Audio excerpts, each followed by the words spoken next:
Now it is. Okay, hello everybody. This session is being recorded, so I just wanted to let you know that in advance so that you can write in the chat and or turn your microphone on with that knowledge. So congratulations first to all the internship students. You are nearing the end of your semester, and for most of you, the end of your college experience at City Tech. So congratulations and kudos to you, because we know that that is not an easy feat in regular times, and currently not so easy times 2 or 4. With us today is Fred Klashman and also Joyce Appleman. So hello to Joyce. Fred comes to us from Total Food Service, but he's also a partner with City Tech. So for years, he's been the president of the Partridge Invitation Foundation, who is a tremendous supporter of City Tech with scholarships and networking opportunities that it really is priceless. So thank you for that. And pleasure. Good to see you, supporting students and networking in that yet a different way. But your career is mostly in publishing. You are currently the publisher, and have been for a while, of Total Food Service. And actually, I was going to share my screen for a moment just to show the students a little bit about Total Food Service. So when I was looking, through this, one of the things that I do love about this publication is that it really is total food service. There's information about beverages presented. There's information about food safety. About so what happened was, at the very beginning, when the economy went bad in the 90s, we needed to find what people were still eating. And, people continue to go out to eat. And at that time, it was pizza. So the reason I used the word total was that people continue to eat no matter what the economic conditions, including obviously the last year and a half where takeout and delivery went crazy. So I was looking for a name that would encompass everything that happens on a daily basis. Sorry, I didn't mean to interrupt you, but I thought it was interesting. That was actually perfect, because that is actually, what we talked about, that I would do a brief introduction and then you would talk about Total Food Service. So here you are. So thank you actually for that. And then we can get to the business. So, I know that I shared with the students that you are a publisher and that you are also a supporter of City Tech, but what else should we know about you as a— That I can't boil an egg and that I can't cook. And that's in addition Why to you that, go to restaurants. And in addition to that being funny, I think what it's done is it's created endless curiosity and endless amazement at how people actually work in this industry and how they succeed, et cetera. So I don't know how to do anything better than anybody else does, but I sure know how to ask the questions that need to be asked to find out how they do it. So I've kind of been blessed by having zero culinary ability. Well, and everybody that reads your publication have, and I think that I read that about 100,000 people access it online each month, and then you have actually written subscription of 50,000 subscribers around the world. So that's impact. It's I think what's so amazing about this is I'm actually jealous of these kids getting out of a program like this, because you get to start, and there's so much opportunity today. And there's never been this much opportunity as there is today. It's amazing to me. You're absolutely right. And actually, talking about today, right, we have been hearing a tremendous amount about labor shortages, about COVID restrictions, both in a publication like yours, but also from our peers, graduates, and the people, in our school typically will also work at the same time as they are going to college.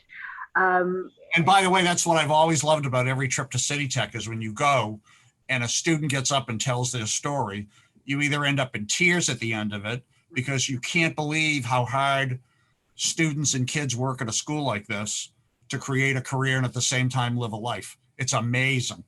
It continually impressed over and over again, because there's, but I think there's a benefit to it too, because there's that hands-on experience that can parallel the theoretical that is going on. So my hat's off to everybody as they attempt to work and go to school. So as they are doing that, they're living this experience. But from you, from the outside point of view, from a publishing point of view, somebody that sees every piece of this, what's your perspective of the current state of the hospitality and food service industry? I think we went through a labor shortage that was generated by an more aggressive government that wanted to take care of its people for the first time. So restaurants ended up in competition with the government, who was actually in some cases paying people more to stay home and not work. So it was a blip. I think the blip ended in September. Now we're in December. We're on our way into a new year. I think 6 months from now, we won't even know that there was a labor shortage. And I think if there is a labor shortage, it will be contrived by the fact that as minimum wage continues to grow, which is a good thing, I think that employees, especially at the fast food type level, will continue to try to suppress any growth in wages, et cetera. So I think if you get out of what you hear, the reality is there's never been a better time to get into the industry. There's a zillion jobs in a zillion areas, which we'll talk about. And I think that income is unlimited to what you want to make and what you want to create for yourself. Yeah, absolutely. It has been amazing how many students, well, how many alum have come back and started conversations about how can we access students? How, what are you seeing? What are you hearing? Can I get access to them? I want to offer them this job. I'll do training. Internships are coming back too. So there have been even part-time faculty members that are saying, hey, I need, access to students. I want to hire them and I'll do internship training and such like that. And I think one of the things that's going on is there's a point of demarcation. Last year we did this interview with this guy, Gabriel Stillman, who owns these restaurants. And this was like in March or April. And he said to me, I didn't get into this business to work in the back of a kitchen and then figure out how to box things that would then be used for takeout and delivery. I got into this business because of hospitality. I wanted to be in front of people. I wanted to be serving people. I wanted them to be my friends. I wanted to listen to them. So I think we have a clear line of who is it that I want to be? Do I want to be in front of people and do I want to be in hospitality? Or do I want to work on my own? And there's a million opportunities to do that as well, et cetera, whether it's takeout, delivery, finance, technology, whatever. Yeah. So I think that's one of the things you got to ask yourself. Yeah, that is true. How do I define hospitality? That's actually one of the first questions that I ask the introduction students when I meet them, and there's a bunch of them in the room. That was that very first day. What is hospitality? And a lot that comes through is actually those soft skills that you were just talking about, being with people and such like that. And then we get into like, well, what technical skills do you need? With the internship students, we were just talking about, beverage management and what does it mean to be a beverage manager at this point? Well, really, it's just a manager with a lot of beverage specialties. But if we take hold, if we do see in the next couple of months what you'd said, that once the government support for people staying out of the workforce starts to dwindle people's bank accounts, then maybe we see that shift back too. Wonderful. So I actually have another question for you. Thinking about the current state, what we were just saying about the workforce opening up to the demands of greater managers and or line workers, we've got college students here. So what experiences do you believe a college student should obtain before they graduate? I think you want to work front of the house on a wait staff. But when you do this, you want to go with the idea that I'm not doing this forever. And I want to go and I want to learn. And so I think you want to look at, when you do that, like what systems are they operating with in this particular establishment? Then I think you want to work back of the house, even if you have no culinary interest at all, just go do it, watch it, learn it, feel it, and then sort of put how the two things go together, et cetera.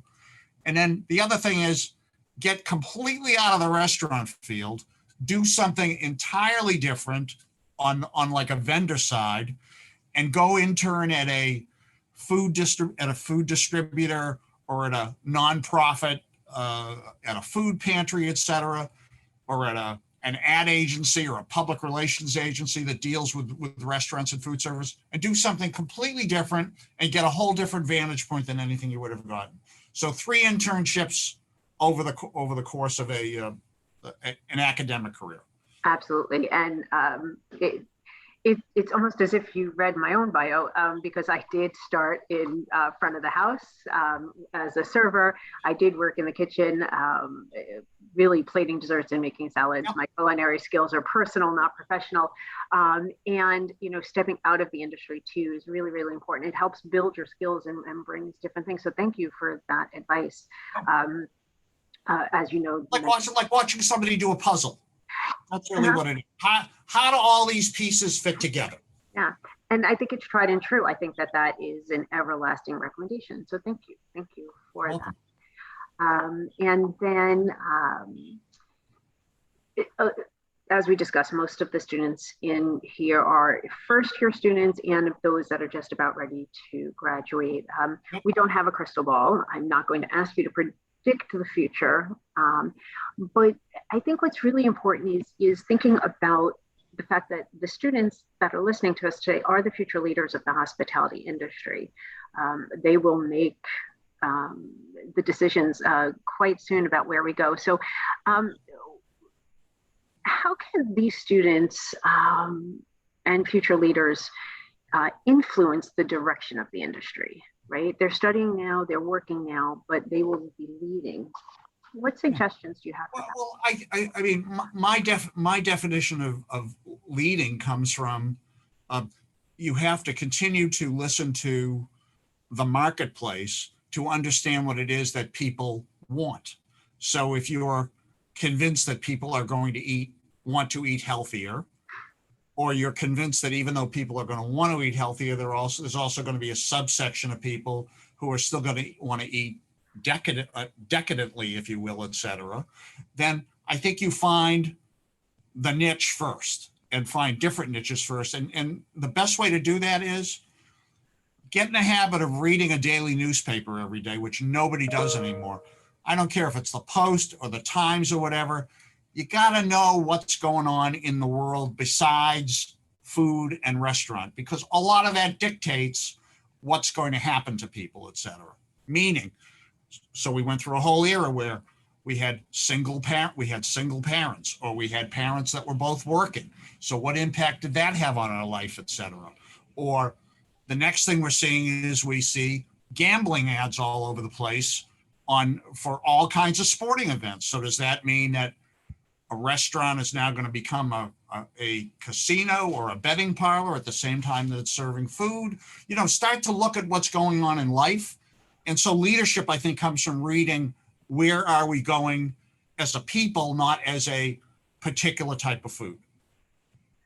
I like that. And as you were saying that, I was thinking of Sweet Greens, right? That's the salad company that just had their IPO. I mean, it's been about 10 or so years that they've been in business, and I am thinking of that off the top of my head. But when they're interviewed, what they think about is like, we saw what was happening, and then we made it available, and then we made sure that people knew that this is what they wanted, right? It was almost like, it's funny you brought them what up. They want. They just bought a company in Cambridge, Massachusetts, which had a single restaurant, and the entire restaurant is automated with no people at all, and all robotics. Oh boy. So you start to ask yourself the question like, where are they going? Interesting. And they did embrace technology right from the beginning, right? Their app was there. You can order online. There was a separate line for people walking in the store, a separate line for people who were just picking up. So, so I think a lot of that is telling us. It's funny. So one second. Okay. So they opened in Greenwich, Connecticut, where I work. And this is crazy. So one day, for whatever reason, I'm watching the manager is sitting there with her team. And for whatever reason, I love this story. The dinner that I had ordered, really slow. I walked over and I said, "Excuse me, could you do me a favor? I've been waiting for quite a while, et cetera. Da, da. She got right up, walked to the back, found the order, filled the order, handed it back to me, and then went back into her meeting again. I said, you know, you can't teach common sense. You either got it or you don't, et cetera. Really interesting. And that was making sure that the guests were happy. Yep. Yep. Okay, well, I'm going to shift to some of the student questions. And Great. I like this. We've been thinking forward too, but I think that, thinking forward depends on, how we've experienced life. So one student would like to know what you believe is your greatest leadership achievement during the pandemic. So not in general, but during these last almost 2 years. Yeah. So obviously, we cover the restaurant and food service business. So obviously, with restaurants closed, it means that and we're advertiser based. So the advertisers began to call and cancel their ads because their restaurants and their clientele were closed. So how do you survive? What do you do? So I could see clearly that the business was not going to go away. It was going to shift to takeout and delivery. So we shifted and created a weekly newsletter that just dealt with takeout and delivery. And next thing you knew, we had ads for masks and ads for plexiglass and all the things that were sort of keeping these businesses alive, special takeout. We started to do we shifted editorially.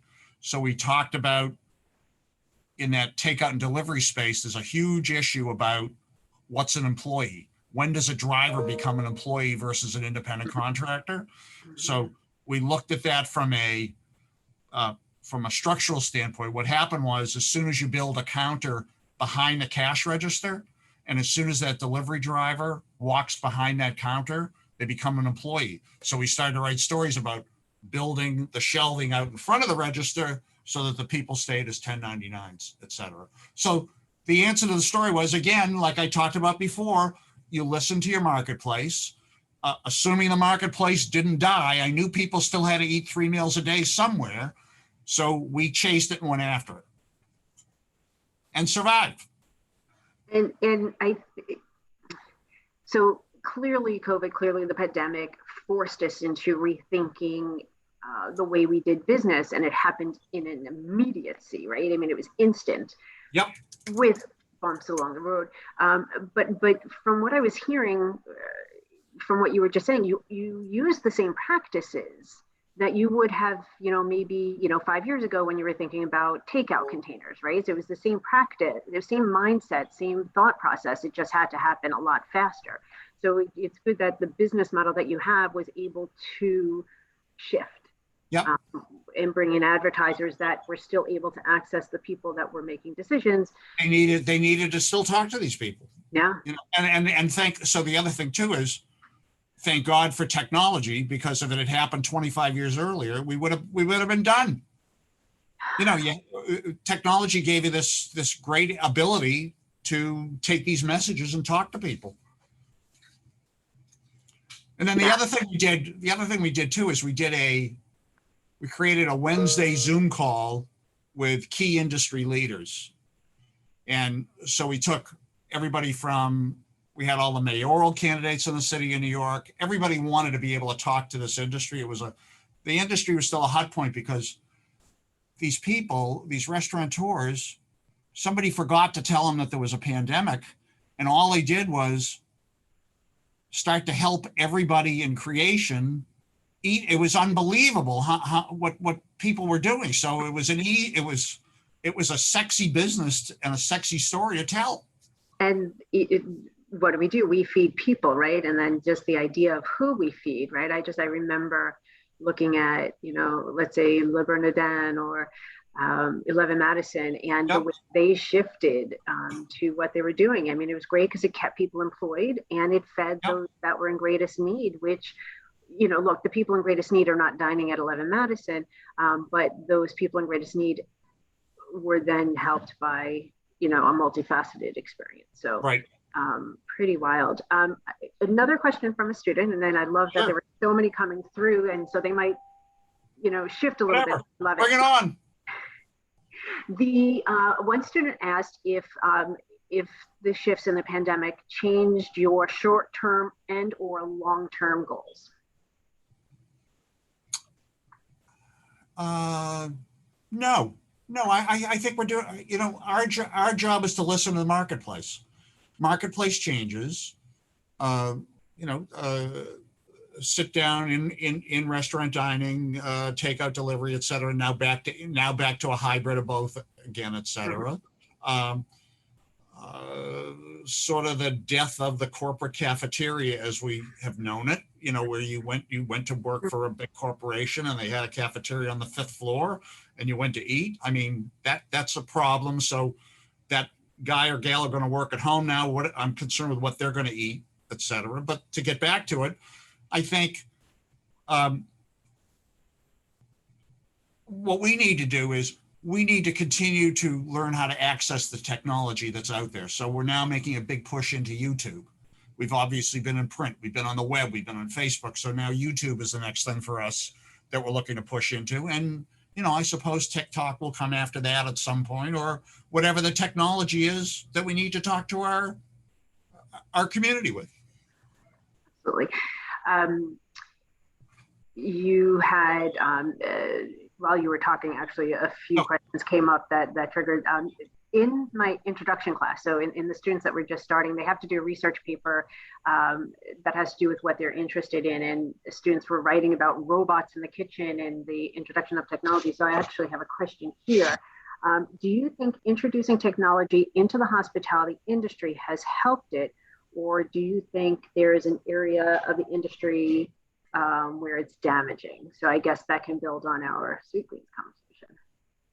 I can't think. So the way I look at the technology is I look at, let's go back to my thought again, front of the house, back of the house, service. So front of the house, it created a situation in which if you know what you're doing, you should never have a problem with being able to seat or find a seat for somebody who wants to eat in your restaurant. There should always be some kind of place to put everybody who wants to eat there. It enables you to have a loyalty program of knowing how many times people have eaten there, et cetera, when their birthday is, et cetera. I mean, it's done nothing but create a support system to what we've known as hospitality for years. Back of the house, from a cooking equipment standpoint, we have things like combi ovens now, et cetera. We have all this wonderful technology that enables people to cook quicker, faster. We have sous vide that's there now, et cetera, that ensures the ability to cook high quality and safely, et cetera. So that's been nothing but a positive. Our vendors now can do a better job of understanding what our needs are, what our customers are buying. So in many cases, we don't even have to order. They know what it is we need, et cetera, and the stuff is there. So, and then, been a tremendous help with the management of labor force, et cetera, who can work what shift, how to swap shifts, et cetera. It's done nothing but be positive. Love it. And create opportunity as well, right? If social media, another technology used by restaurants, even I would say definitely pushing the chef's skills to a greater limit, because every dish needs to be able to end up being visually attractive on social media by whomever's taking that pitch, right? So you've lost control. Yeah. I think that's a phase and a fad, this idea of, of what something looks like on an Instagram shot versus what it actually, I think it's a small piece of the relationship. I mean, to me, it's still when you walk into a place, do they know your name, et cetera, how you get treated?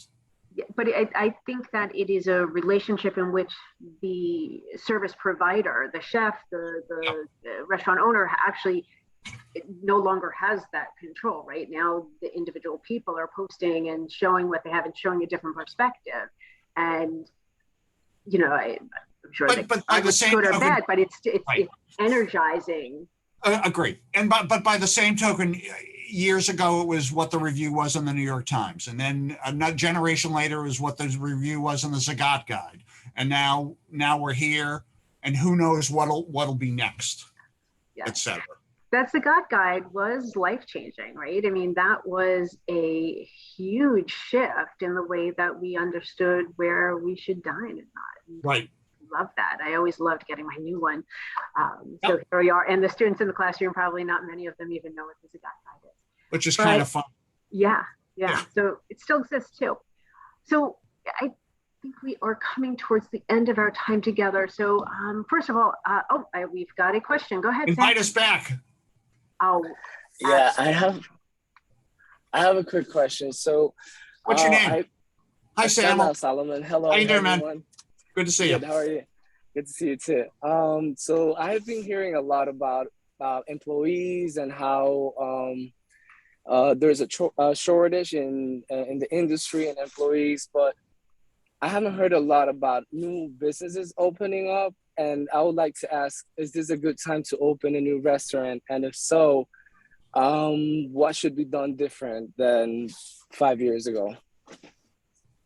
Joyce, you want to answer or you want me to answer it? Me. Okay. I think it's a spectacular time to open a restaurant. I think it's the best time.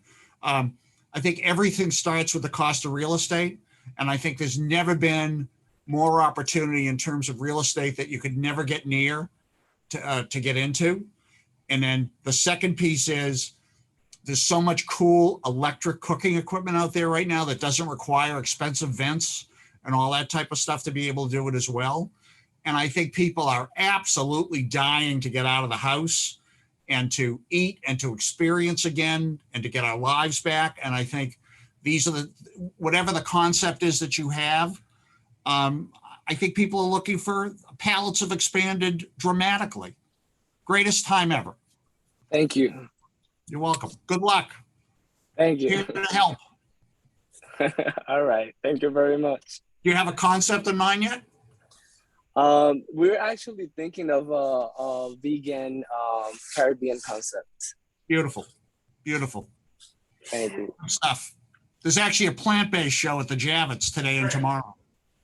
Oh, really? With a lot of vegan and a lot of plant-based. Yep. Perfect. I'll check that out. Thank you very much. Yep. Yeah, that's good. So Karen, I want to ask the group, I think that, if they have questions or they need some mentoring or want to be connected to vendors and businesses in the industry, they can reach out to Fred. He's happy to help at any time. Anytime. And make sure they get to the right people that will support their efforts. Wonderful. And I think that brings us full circle around to the point that when we first gave your introduction, that your support of City Tech has been for years on end with scholarships that, not to be overdramatic, have really changed people's lives. For some people, it was the difference as to whether or not that they can complete their degree. So please know that is respected, understood, cherished. Our pleasure. Yeah, by the department and by the students. Our pleasure. Thank you for that. And now, as we go into this full mode, and you mentioned earlier on that you had those Wednesday conversations, stuff like that, and I was privileged to be able to attend some of them, so I know how valuable they were. And this time that you're sharing with us is extremely valuable too, for the students that are in the room, for the students that we'll share this with, and for the industry in whole. Thank you so much for thinking about the future leaders of hospitality management. Anytime. Thank you. Great, Fred. Thank you. Thank you. Thank you.